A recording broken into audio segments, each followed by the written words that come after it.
DJ विक्का sound करो। देख रहे थे काका को जाना है बता दे वो करना मेरा रे बता दे वो करना मेरा रे लड़का वाली बच्चा मुर्ताली रे बच्चा मुर्ताली लड़का वाली बच्चा मुर्ताली रे बच्चा मुर्ताली तो पहले माना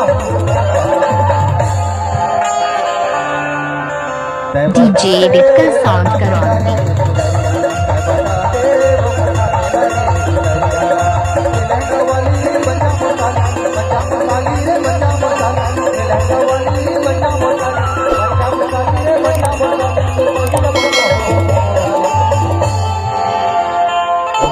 यार तुम्हारी ताली नहीं बजावत हो यार दिखाते पूरी है हम औला फसाओ कैसे रे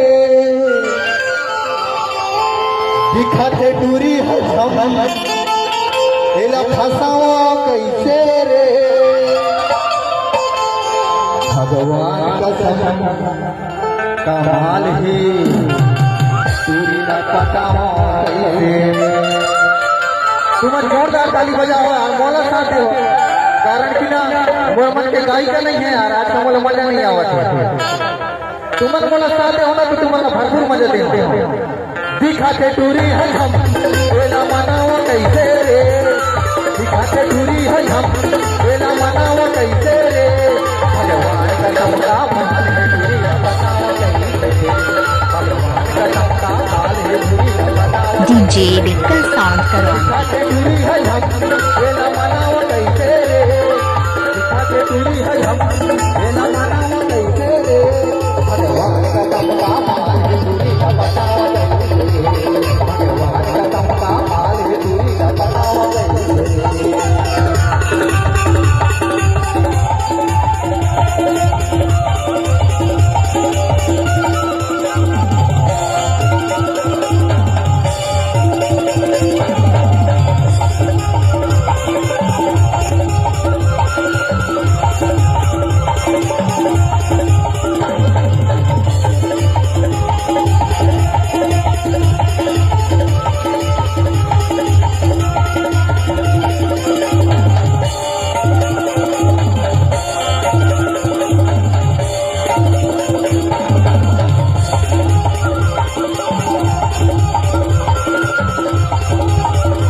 हूँ सोचा था संगी कैसे तेरा मना